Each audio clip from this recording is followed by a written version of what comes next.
Bienvenue à ce nouveau numéro de Convergence, le web talk show dans lequel je discute de sujets de société et d'actualité avec un panel. N'oubliez pas de souscrire à cette chaîne, de liker et partager cette vidéo.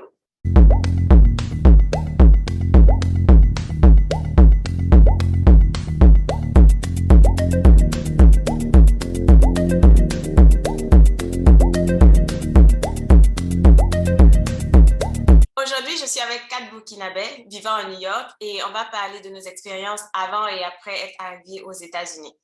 Donc, j'ai Elodie Kaboré, Abdul Sidibé et Samba Traoré. Ok, je vais dans le vif du sujet. Pourquoi vous avez décidé de venir aux États-Unis et quelles étaient les idées que vous aviez avant d'arriver ici? Bon, moi, j'ai décidé de venir aux États-Unis parce que déjà, j'avais ma sœur qui vivait aux États-Unis, et qui est Corinne Kabori. Donc, déjà à partir de ma classe de seconde, ma sœur était déjà partie depuis, en tout cas depuis au moins 6 ans, depuis au moins 5 ans, 5, 6 ans. Donc, mon père, vu que voilà, mes résultats scolaires n'étaient pas mal et tout, mon père a décidé de m'envoyer en vacances pendant mes vacances de seconde. Donc, je suis venue aux États-Unis faire 3 mois de vacances et j'ai beaucoup aimé. Et c'était vraiment bien. Donc, moi, je me suis dit qu'il n'y a pas, si je gagne mon bac là, quand je vais repartir à Ouagadougou, dès que je gagne mon bac, c'est pas possible que j'aille quelque part d'autre, les États-Unis. Donc, c'est déjà ça qui m'a poussée à venir aux États-Unis. Ok. Ok, alors, donc déjà, moi, je vais me représenter, c'est Samba Traoré.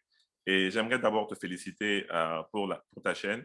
Merci. Et c'est vraiment un honneur de te rejoindre sur ce projet-là. Et Merci beaucoup. je t'en prie. Et j'aimerais aussi dire bonjour au frérot. Je n'ai pas eu l'occasion de le faire. Salut. Et donc, vraiment, ce qui m'a motivé à venir ici, moi, depuis petit, on m'appelait déjà l'Américain. Donc, c'est quelque chose qui était inné. J'ai toujours vraiment aimé vraiment les États-Unis. Et donc, c'était pareil comme Elodie. Quand j'ai eu le bac, je dis à mes parents, écoutez, il faut que je vienne aux États-Unis pour poursuivre mes études. Et donc, comment ça s'est passé? En général, les États-Unis, c'est loin par rapport à la France. Moi, mes parents, ils avaient décidé, écoute, tu vas aller en France, c'est à côté, s'il y a un problème, C'est ça? c'est à 5 heures de vol, on peut aller te récupérer, on te ramène au Burkina. Et donc, ils pensaient que je blaguais. J'ai fait une année blanche, je ne suis pas allé à m'inscrire et je n'ai rien fait comme dossier pour aller en France. Ouais, c'était catégorique. Moi, il fallait que je vienne aux États-Unis. Et donc, après une année, qu'est-ce qui s'est passé? Ils ont vu que j'étais vraiment sérieux dans mon affaire d'aller aux États-Unis. Et donc, ils m'ont tout simplement permis de faire mon visa et j'ai atterri ici. Donc, vraiment, c'était quelque chose que j'ai cultivé depuis plus jeune. Je pense que c'est plus Moi, je suis plus culture américaine, même la musique que j'écoute, les films, tout ça, ça a justement contribué à créer cet amour-là des États-Unis. Et donc, ce qui m'a amené ici, finalement. Ok. Et toi, Abdul? J'avais pas particulièrement envie de venir aux États-Unis. Moi, c'était plutôt un peu comme tous les jeunes Africains, quitter l'Afrique, quel que soit le pays. J'ai même failli partir en Lituanie. Donc, c'est pour te dire que je voulais vraiment quitter l'Afrique. Je suis arrivé à un moment où, malheureusement, j'étais pris dans l'engrenage de dire que, voilà, il n'y a pas vraiment d'opportunité en Afrique pour moi. Donc, la seule solution, c'était de partir, quel que soit le pays. Et les États-Unis, pourquoi? Parce que il y avait mon oncle et mon cousin qui vivaient ici. Et donc, c'était plus facile d'engager les procédures de visa, d'application pour les universités. Mais aussi, j'ai été influencé parce comme ce que Samba vient de dire, j'étais influencé parce qu'on voyait à la télé, dans les clips ou les films. Voilà, on se disait que cela représentait un peu le quotidien des Américains et tout ça. Et il faut dire que les États-Unis misent beaucoup sur leur culture. Ils sont soucieux de l'image, de leur image à l'extérieur. Et donc, ils font tout pour vendre une bonne image de ce pays-là, en fait. C'est ça. Donc, ça ne donne pas envie seulement qu'aux Africains, mais aussi à tout le monde, à tout le ouais. reste du monde de venir. Donc, évidemment, pour les gens comme moi, j'avais cette idée-là, cette image de l'Eldorado, du pays de tous les possibles. Et moi, venir aux États-Unis, ça signifiait une réussite immédiate. Ouais. Voilà, ça signifiait la réalisation de mes rêves. Mhm. Et d'autre part aussi, j'étais aussi influencé par ceux qui rentraient. Et voilà, plus Oui, souvent, ils c'est étaient vrai. vus comme des modèles de réussite et tout. Et donc, je les enviais comme tout le monde. Ouais. Et voilà, on disait qu'ils avaient les propres. euh, et voilà, et nonobstant les propos qu'ils tenaient vis-à-vis de la difficulté de la vie ici aux États-Unis, je tenais À venir. vraiment à venir, à Mhm. souffrir comme eux. Ouais, pour moi, c'est pareil. J'ai pas vraiment voulu venir ici. Peut-être parce que je me disais que c'était un rêve trop loin, trop haut. Je pensais plutôt aller en France où la plupart de mes amis allaient aller après le bac. Mais j'ai eu la chance d'avoir ma green card par la loterie. Donc, bon, c'était vraiment une opportunité. Il n'y avait pas de raison pour moi de ne pas venir. Au moins, essayer et voir si je peux ou je ne peux pas avant de repartir. Et quand je passais à New York, je voyais vraiment tout ce qui est dans les clips, dans les films, le côté plus Manhattan, le côté glamour des États-Unis et tout.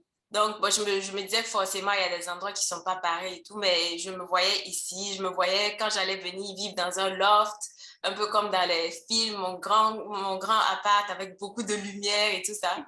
C'est à ça que je pensais tout le temps avant de venir. Mais bon, quand tu arrives, tu vois que la réalité est complètement différente. Enfin, ça dépend des gens. Donc, en même temps, ça m'amène à ma deuxième question. Quelle a été votre réaction quand vous êtes arrivé? Quelles sont les choses qui vous ont marqué? Ou voilà, comment vous avez ressenti être ici par rapport à l'idée que vous vous étiez déjà fait étant au Burkina? Ok, pour moi, personnellement, comme ce que j'ai dit, j'étais déjà venue ici c'est en 2010 même en fait. Voilà, j'étais déjà venue ici en 2010 et tout. J'ai fait 3 mois. J'ai vu que ma soeur m'a montré vraiment un côté extraordinaire des États-Unis. Je mangeais bien, on sortait, elle achetait les choses pour moi. En tout cas, la vie était vraiment très, très, très, très belle. Et quand je suis repartie, et que je suis revenue après mon bac en 2012, bon, au début, je vivais toujours un peu dans ce petit nuage-là, parce qu'au début, ma soeur a tout fait pour que voilà, pour que les choses ne soient pas difficiles pour moi. Déjà, c'est moi-même qui voulais travailler et tout, pour que, voilà, parce qu'à un moment, il fallait commencer à travailler. Mais les réalités, je veux dire, pour moi, je suis rentrée un peu, ça n'a pas été un gros choc pour moi.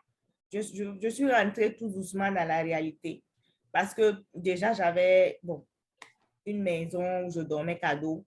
J'avais plein de choses déjà qui m'étaient assez données. Donc, j'ai eu le temps de m'adapter petit à petit. Je ne suis pas venue d'un coup et puis commencer à avoir plein de responsabilités.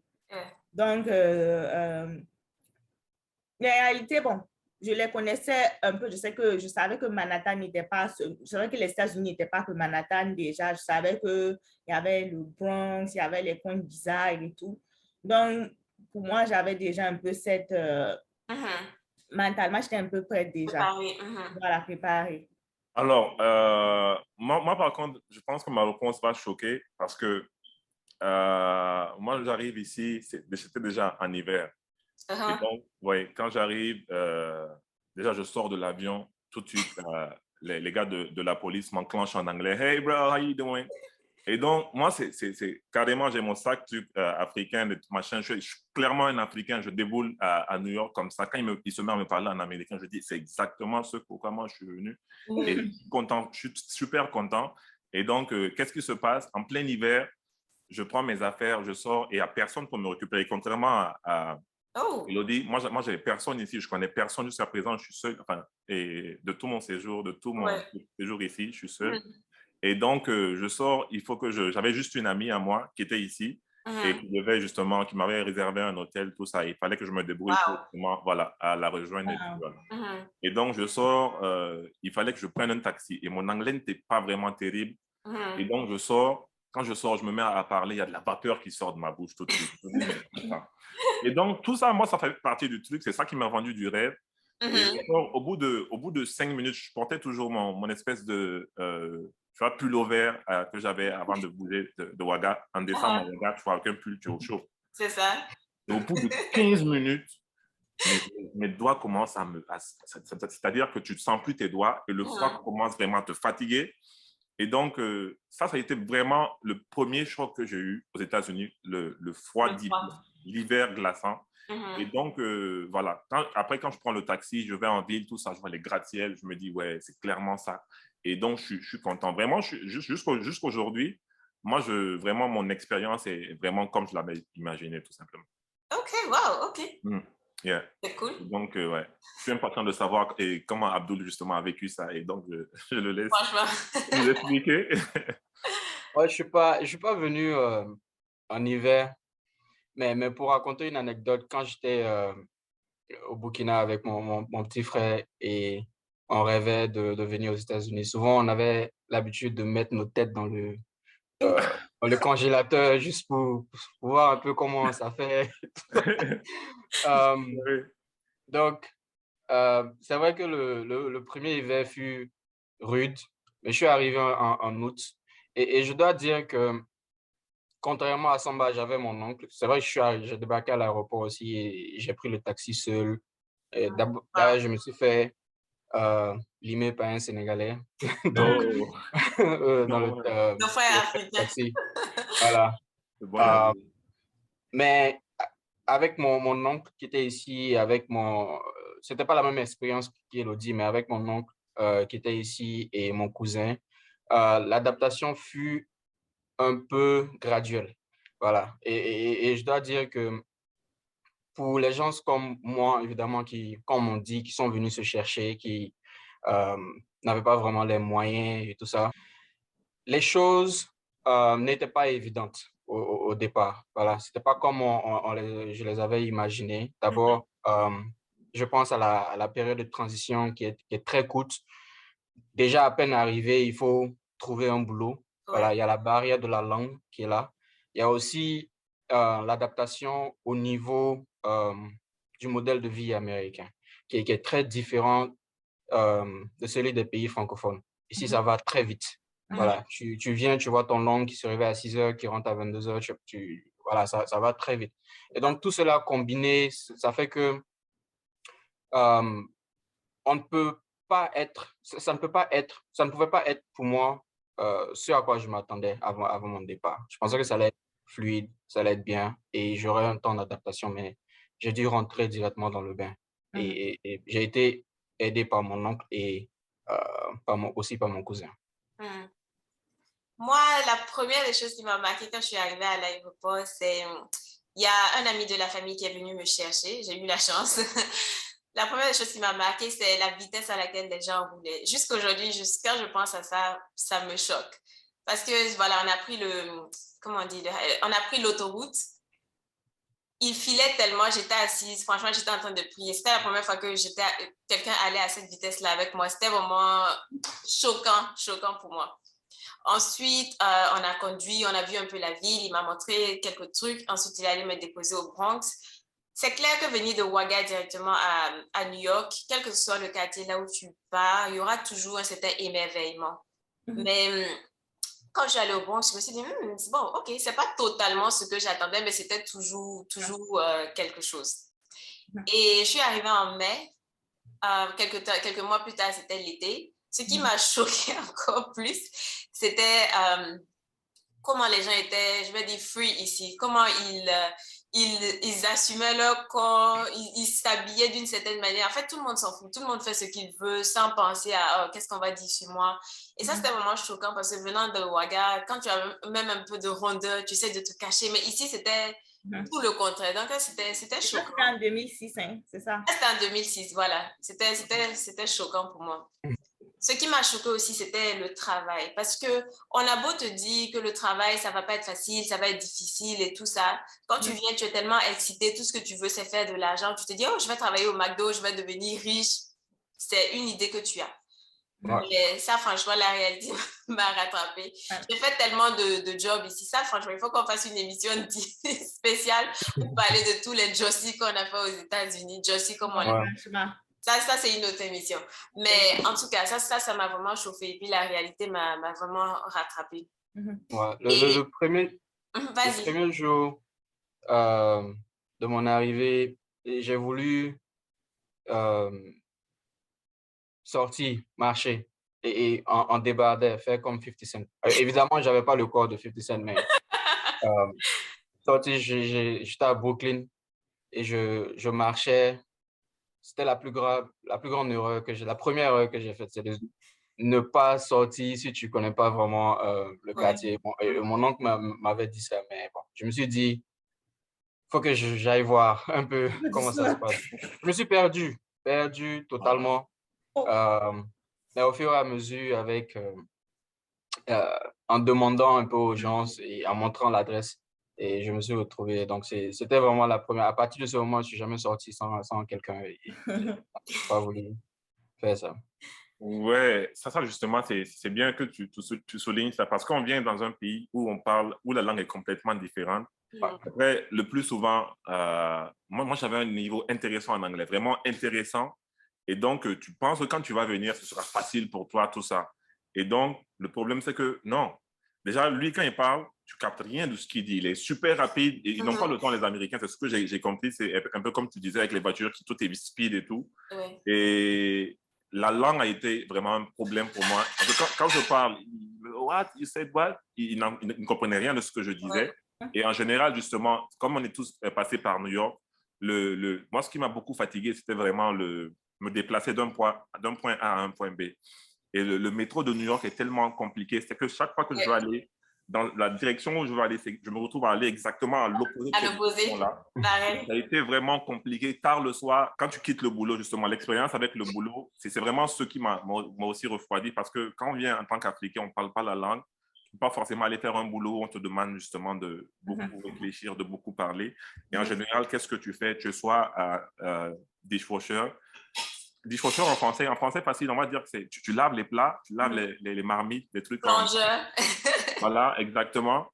Et donc, ça, justement, les Américains, ils travaillent longtemps.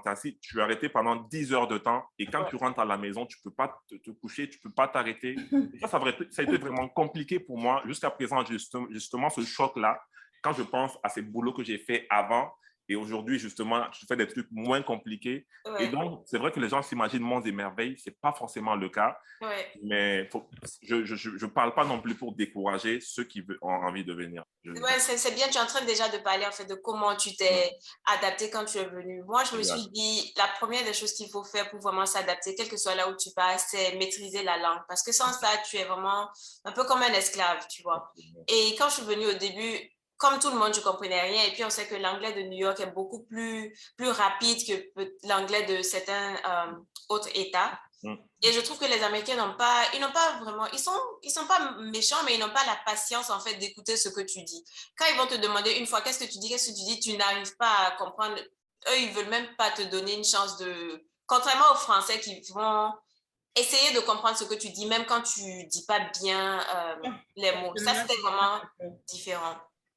Donc, voilà, j'ai commencé à essayer d'apprendre l'anglais. Je suis partie à l'école d'anglais. Après 1 mois, 2 mois, je me suis dit, attends, j'ai besoin en fait de pratiquer, de parler, pas l'écrit, parce que ça, on avait déjà fait à Ouaga, même si c'est clair que c'était pas pareil, mais on avait déjà fait ça. Donc, j'ai quitté les cours. Je me suis dit, OK, je vais chercher un travail. Et je voulais un travail avec des Américains, pas avec des Burkinabés, parce que ça allait me forcer encore à parler français et puis ça n'allait pas me faire vraiment avancer. Donc, j'ai trouvé pas mon premier travail, mais mon premier travail avec des Américains. Je ne sais même pas pourquoi on m'a employé, parce que quand la dame me parlait, franchement, j'étais là. Elle m'a employée parce que je comprenais français et puis elle s'est dit que c'était dans un magasin pour vendre des jeans. J'allais parler avec les Français. Il y avait beaucoup de touristes, donc c'était le point fort. Mais franchement, pendant des mois, j'étais là. Là, je me dis vraiment pour s'adapter, apprendre la langue, c'est vraiment primordial. C'est vraiment la première des choses qu'il faut faire. Mais je ne sais pas, Élodie, Abdoul, qu'est-ce que vous avez fait pour vraiment vous adapter? Oui, pour rebondir à ce que tu viens de dire, c'est que pour moi aussi, la première étape fut la langue. Ouais. Et pour cela, je devais me faire des amis à l'école qui ne parlaient pas français. C'était l'idéal pour moi, qu'ils viennent de D'autres pays. n'importe quel pays, d'autres pays. Mais Mhm. ma préférence, c'était qu'ils ne parlent pas le français. Donc, ce qui fait que qu'en 6 mois, j'ai pu atteindre un niveau de conversation en anglais. Mhm. Minimal, hein, pas vraiment grande. Donc, cela m'a permis de passer plus facilement à la deuxième étape de mon assimilation, qui était de m'imprégner un peu de la culture américaine. Ça passait par la nourriture, euh, les vêtements. J'ai littéralement jeté tous les habits que j'avais achetés et changé complètement de style vestimentaire. Mhm. Et j'essayais aussi de prendre leurs expressions. Comme ce que Samba a dit, le premier boulot pour moi, c'était à l'université, c'était en tant que plongeur, Mhm. euh, avec d'autres Américains qui étaient aussi plongeurs. Et travailler avec eux m'a appris beaucoup de choses aussi. Et non seulement dans leur façon de s'exprimer, en Mhm. utilisant le slang et tout ça, Mhm. euh, l'argot américain. Ouais. Et donc, pour moi, il faut euh, souligner que ces petites choses-là sont importantes dans l'assimilation quand tu viens dans un nouveau pays. Ouais. Mais c'est aussi important de dire que malgré toutes ces années ici, je ne trouve pas que je me suis assimilé à 100%. Ça, ouais. Voilà, je me suis adapté au mode de vie avec le temps, mais de là à dire que je suis complètement euh, assimilé à la culture américaine, je les comprends et tout, je sais comment les prendre, mais de là à dire qu'on s'assimile complètement, Mhm. peut-être c'est dû euh, à l'âge. Parce que je suis venu ici, j'avais 23 ans, j'étais déjà mature et tout ça. Puisque tu Ouais. viens un peu plus jeune, c'est plus facile. Ouais. Mais ouais, de là à dire que je suis complètement assimilé, c'est serait mentir. Wow. Personnellement, quand je suis arrivée aussi, bon, mon anglais n'était pas ça, mais moi, j'aimais beaucoup l'anglais aussi. Déjà, depuis que j'étais à Ouaga, j'aimais beaucoup l'anglais, parler et tout. Mais bon, bien sûr, quand tu arrives ici, l'anglais des États-Unis puis l'anglais que tu as appris à Ouaga, c'est pas pareil parce qu'ils ont l'accent et tout. Et même les mots même qu'ils utilisent, c'est pas du tout pareil. Donc, déjà, il faut réapprendre beaucoup l'anglais. Et puis, bon, tu penses que tu peux faire les conjugaisons facilement, rapidement pendant qu'on te parle.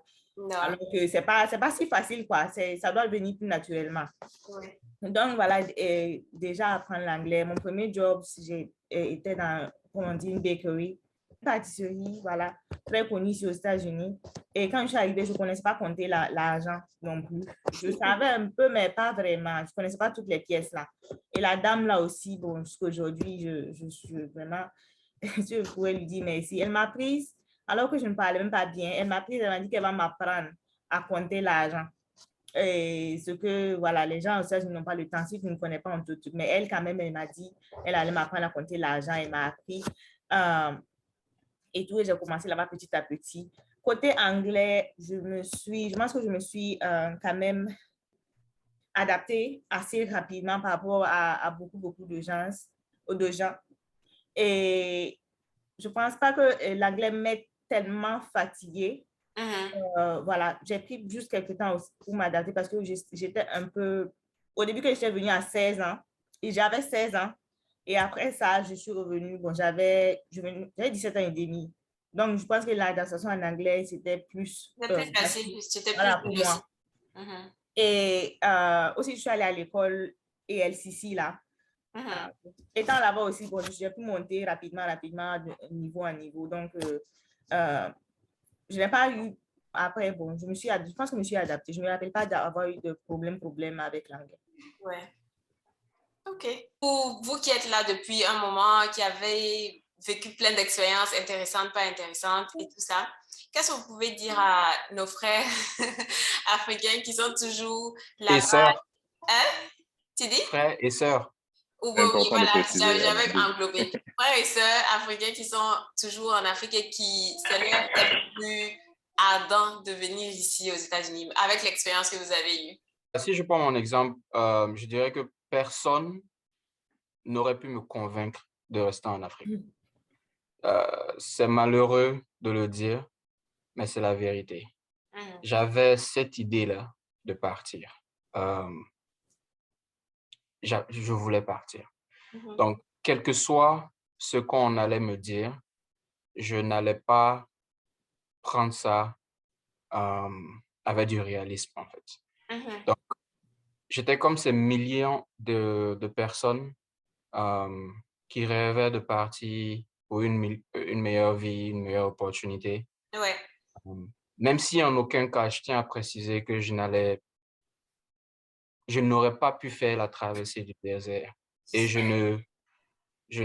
ne conseille pas ça. C'est un non pour moi. Voilà. Et voilà, là, il y a une citation qui me vient en tête, c'est qu'on dit « Le monde est comme un livre et ceux qui ne voyagent pas ont lu une page. » Voilà. Donc, pourquoi ça? donc, je dirais qu'il faut sortir, il faut voir d'autres horizons, même à l'intérieur du pays, à l'intérieur de l'Afrique et tout. En revanche, il ne faut pas risquer sa vie coûte que coûte pour quitter l'Afrique. Il faut savoir ce que tu veux, bien choisir le pays d'arrivée en fonction de tes objectifs. Et donc, oui, il faut essayer d'être objectif dans notre conception de l'étranger. Mais si on a cette envie-là de partir, il faut essayer, il faut partir voir, mais surtout, il faudrait revenir. Il ne faudrait pas juste partir pour partir. Voilà. Il faudrait aller acquérir une expérience, aller voir d'autres horizons et revenir pour aider ces personnes-là qui n'ont pas l'opportunité de partir. Ouais. Alors, moi, en fait, il y a beaucoup de personnes, justement, qui sont contre ce fait-là, qui déconseillent carrément aux gens de venir aux États-Unis ou en tout cas d'aller à l'aventure. Oui. Alors, moi, je serais plus modéré sur ça, plus mesuré parce que faut que chacun vienne, en fait, se faire son expérience parce que ton expérience peut être différente de l'expérience d'Elodie et ainsi de suite.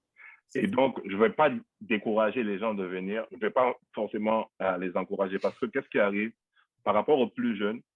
Moi, tous les week-ends, je suis en soirée, je suis en train de... tu vois, avec les réseaux sociaux, je montre un peu mon train de vie, qui n'est pas forcément vrai. Je suis en train de voyager, ainsi de suite, ici aux États-Unis. Je vends du rêve à mes plus jeunes frères. Ils se disent, mais attends, Samba, il faut que je vienne te rejoindre, mais c'est quoi? Qu'est-ce que j'ai raté ma vie? Alors que moi, au final, justement, le soir, je retourne et laver des casseroles. Alors que lui, au final, il n'a pas signé pour ça. Lui, il voit le truc, je vis une vie que je lui miroite qui n'est pas forcément vraie. Et il y a ce côté-là aussi, je ne peux pas lui en vouloir, qui veut à tout prix venir justement expérimenter cette vie-là. Et maintenant, derrière ça, tu as les adultes aussi. Par exemple, en Afrique, c'est pas forcément facile. Justement, au Burkina, actuellement, avec la situation qu'on connaît, le niveau de vie des gens est devenu un peu plus bas. C'est un peu plus compliqué pour les gens d'arriver à subvenir à leurs besoins, pour la majorité des Burkinabés. Et donc, du coup, certains, fatalement, se retrouvent à vouloir quitter le pays pour aller justement à l'aventure, essayer de se chercher. Et donc, à ces personnes-là aussi, tu ne peux pas leur dire, écoutez, ne venez pas, c'est dur, c'est ci, c'est ça. Parce qu'au final, ils ont une famille à nourrir. Donc, toi qui leur dis, machin, tu leur vends des trucs, ils ne vont jamais t'écouter au final. Donc, il faut être vraiment, moi, je serais mesuré plus sur ça. Et moi, je conseillerais même plus les gens qui veulent venir aux États-Unis, si vous pouvez, j'invite solennellement tous ceux qui ont l'occasion, qui peuvent venir aux États-Unis, venez expérimenter, parce que moi, j'ai beaucoup appris ici. Moi, j'avais presque jamais voyagé avant de venir ici. Et mes parents, je te promets que mes parents, quand je suis reparti en vacances, mon père, il a carrément versé des larmes. Il s'est dit, mais c'est incroyable, tu es parti, tu es comme ça. Là, vraiment, je suis fier, justement, le changement et le fait d'être indépendant. C'est ce que ça t'amène, justement. Il n'y a pas forcément que le mauvais côté. Le boulot, justement, dur. Moi, j'étais vraiment le fils à papa. J'avais tout pour moi, carrément me repasser les habits. Tu avais à manger, tu peux manger, tu peux faire ci. Et tout était bien à ta disposition. Et ici, justement, c'est moi qui fais ce travail-là. Pour les Américains blancs, c'est moi qui fais le nounou, c'est moi qui pousse le petit, formateur. et c'est moi qui fais semblant justement de m'amuser avec les chiens, alors qu'au final, je m'en fous des chiens. Les Blancs, ils ont une culture des animaux de fait. Et donc, c'est compliqué de décourager. Moi, je suis hors caméra, c'est moi qui appelle tous mes amis. Tu veux venir? Mais c'est aux États-Unis que ça se passe. Et donc, au final, moi, je suis plus pour cette double culture-là. Et c'est vrai que c'est important à un moment donné d'essayer de repartir en Afrique, mais ce n'est pas pour aujourd'hui. Moi, je me vois clairement ici, je ne me vois pas du tout en Afrique. Je veux élever mes enfants ici parce que même l'éducation de tes enfants, au final, tu veux le meilleur pour tes enfants. Donc, tout ça fait que moi, vraiment, pour te résumer, ça veut dire que je prends beaucoup de temps de parole, désolé, tu me coupes jamais. OK. Donc, moi, au final, vraiment, je suis content d'être ici. Moi, tous les matins, c'est ce que je dis à mes amis, il y en a qui se plaignent, qui parlent à Montréal. Moi, je ne parle pas vraiment à Montréal. Moi, ça veut dire en général le pays. Ils ne veulent rien savoir. Quand ils se réveillent, à tout moment, ils pensent aller en Afrique. Et quelque part, tu es bloqué parce qu'au final, tu n'es pas en Afrique, tu es ici. Et donc, tu es stressé. Moi, le conseil que j'ai à donner, en fait, pour ceux qui veulent venir, comme Samba le disait, en fait, tu ne peux pas dire à quelqu'un de ne pas venir, alors que toi-même, tu es venu. Et quand tu voulais venir aussi, personne ne pouvait te dire de ne pas venir. En fait, les États-Unis, c'est un pays où tu peux très vite devenir bien ou bien très vite devenir pire que tu étais. Par exemple, si tu viens ici sans objectif, ou bien, par exemple, les parents qui envoient leurs enfants ici pour les redresser, ou bien machin, quoi. Les parents qui envoient leurs enfants ici parce qu'ils veulent que, bon, peut-être en Afrique, c'est des voyous, ils veulent qu'ils deviennent meilleurs ici. Ça devient pire. C'est pas évident, ils vont devenir pire. Parce que ici, tu penses qu'en Afrique, c'est tout. Ici, il y a les bandits chefs de tout. Donc, ici, en plus, c'est plus facile pour eux-mêmes de joindre les gangs. Tout est plus facile, en fait. Ça dépend de toi. Donc, quand tu arrives aux États-Unis, je pense que le conseil, c'est vraiment de choisir tes amis. Déjà, si tu sais que tu es là pour l'école, suis les gens qui vont à l'école. Si tu es là pour le Jossi, suis les gens qui font le Jossi. Mine de rien, tu penses que ce n'est pas quelque chose d'important, les amis, alors que ça l'est. Si tes ça t'influence quand même un peu. Ça t'influence même beaucoup. Parce que si tes amis, ce sont des gens, par exemple, seulement qui font du coupé décalé, comme on le dit, qui sortent tout le temps en boîte et tout, et qui, par exemple, qui ne font pas, qui ont choisi une vie différente de ta vie, par exemple, tu vas forcément faire ça. Et si tes amis, c'est des gens qui vont à l'école, qui te parlent tout le temps de l'école, tu vas forcément, même si tu n'es pas venu pour aller à l'école, tu vas forcément finir par essayer d'aller. Tu vas commencer à penser à ça. Voilà, donc il y a des gens qui sont venus 6 mois, 1 an, devenir très riches, devenir, voilà, percés, devenir vraiment grands. Comme il y a des gens qui sont là depuis des années et qui ne peuvent pas même parler anglais, même dire une bonne phrase, ou bien qui ne peuvent pas dire juste à cause des gens qui suivent. Donc déjà, aide tes objectifs et puis suis les bonnes personnes. Voilà. Moi, je pense que ça serait vraiment hypocrite, comme vous l'avez dit, de notre part, de dire aux gens qui sont là-bas, ah, ne venez pas, ne venez pas. Je pense que chacun doit venir, essayer, voir. Et puis, de toute façon, quand tu viens, ce n'est pas une prison. Si tu viens et que tu as essayé, tu vois que tu ne veux pas, ça ne te plaît pas, tu peux repartir. Donc, je pense que venir essayer, c'est vraiment essentiel. Mais il faut toujours garder dans ta tête pourquoi tu es venu, pourquoi tu es ici. Et puis, en général, qu'est-ce que tu veux faire de ta vie. Et donc, moi, j'encourage ceux qui peuvent venir à venir. Et puis voilà.